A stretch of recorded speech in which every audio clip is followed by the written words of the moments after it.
The home rests at the intersection between the individual and society. It creates the interface between our family life and our life as a citizen. Currently, homes around the world demonstrate striking contrasts. At one end, we have monster homes that feed urban sprawl, pollute the environment, and consume vast amounts of energy. At the other end, over 1 billion people live in urban slums or on the streets of no shelter at all. Part of the George Brown College 40th anniversary, the Institute Without Boundaries at the School of Design and the Architectural Technology program of the Faculty of Technology organized and ran an interdisciplinary design workshop where 15 IWB students led 100 architectural technology students through an integrated design process to develop an accessory residential living unit based on the World House design principles. Students at the Institute brought their experience and research on housing, having spent the past year researching the World House project and subject, while the architectural technology students had an opportunity to apply their architectural skills in a practical way. Students at the workshop, guided by faculty and industrial professionals, designed solutions for affordable and sustainable housing. This is part of a college-wide campaign to give back to our community and address the critical issues of disparities in access to housing. Through this process, the students were able to test themselves and their research. The results of this workshop demonstrated that sustainable housing can be buildable, beautiful, and affordable. Before we move forward, let's meet some of the other faculty and experts that were involved. Hi, my name is Daniel Karpinski. Hi there, I'm Stephanie Adams. I'm a faculty member at the Center of Advanced Building Technologies. Hi, my name is Silvio Ciarlandini. I'm the project manager for the Institute Without Boundaries. Hi, I'm Marlene Slopak. I'm the acting coordinator for architectural technology. Hello, my name is Kim Heppler. I am the founder of Moimoi Design. One of the founders of Moimoi Design. I also teach at Charrette College. Hi, I'm Michael Bessemer, coordinator for General Carpenter Apprentice Program. My name is Doug Walker. I'm a professor at George Brown College in the Architectural Technology and Construction Management programs. Hi, my name is Martin Liefhebber. I'm here, architect. I like building with tires and pop cans and rammed earth and all these kinds of things. I am an architect and I'm here to be a mentor today. Hi, I'm Luigi Ferrara. I'm the director of the School of Design and the Institute Without Boundaries. Let me start all over. See? I hate it. I hate this. On the first day of the workshop, Bridget Shim of the University of Toronto's Faculty in Architecture lectured on her research on Toronto's laneway housing, providing students with background information on the design challenge they would address. She also presented some of the firm's projects. Looking at a view of both a living space and a garden and the kind of interrelationship of these two. And this project won a 1994 Governor General's Medal for Architecture. And in a way, it really proves that this is a kind of small infill in a sort of back alley. And it's received lots of awards all over. The project has a very lush garden that's 15 feet by 15 feet with a fountain that runs through every season. This is actually on the flight path to the Leslie Street Spit, so there's a ton of birds that come, and so it feels like you're very connected to nature even though you live in the middle of the city. And this is a view from the garden looking back into the house itself. And you're seeing the kind of garden wall that wraps around the house and really creates its urban context.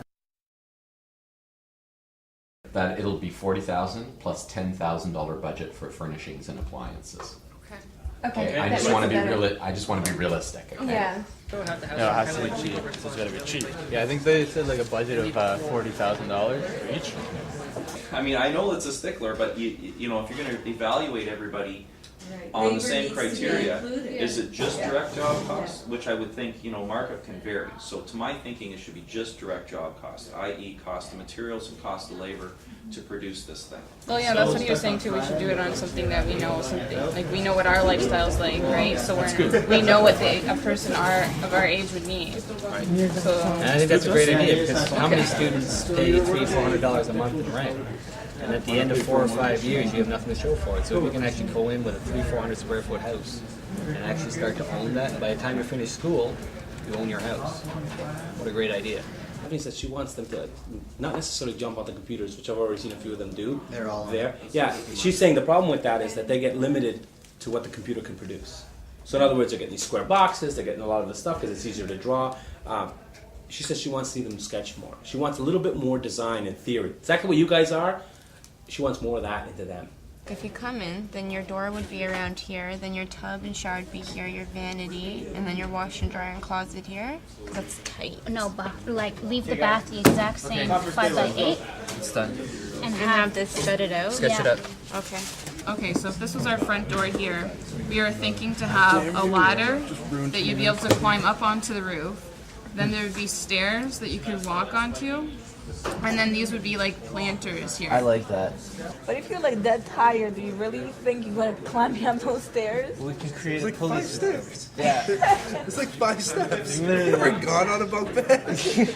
What are your people that you have in your house are going to steal your That's the stuff? It's like the house. I hope not, but like, why would you bring people in your house that you don't trust? well, I know, but it's like, do I want like my new friend to see my pantyhose?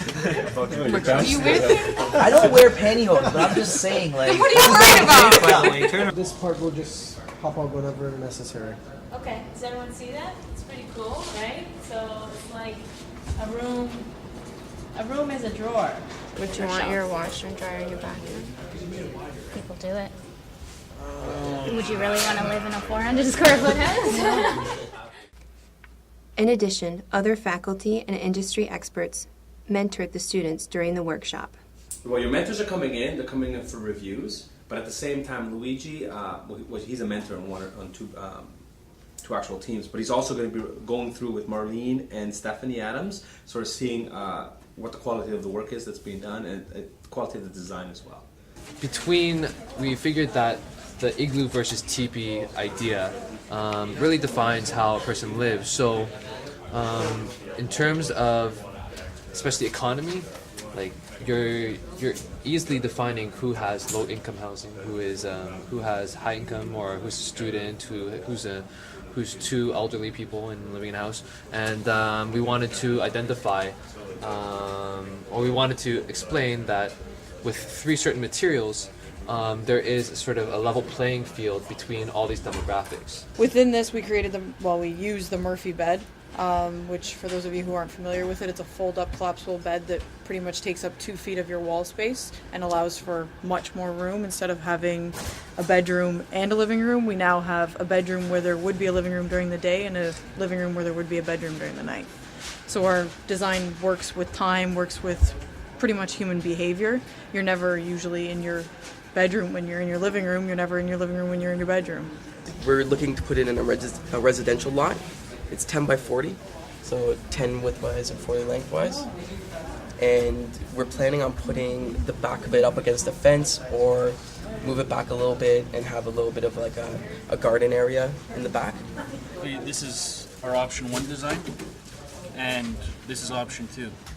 So we made openings here for the outside, but to go to option 2 option, you move it in, and that door becomes the entranceway now. The other idea was, because this is only 300 square feet, this is designed for a bachelor. So we thought if the idea of a 3-person home needs to be brought, we can add on a 10 by 10 cube to the side, which is represented in the model. This would be without the 10 by 10 cube, so it would be structurally by itself. And then when you add on the 10 by 10 cube, you create this whole other dynamic of movement, and you allow for different moves. The wall you see here is actually the representative of the garage wall, which was used in Tokyo. It's a system that stationary is like this, and then when you want to open it, it curves up, creates like a canopy sort of system. That's what we got so far.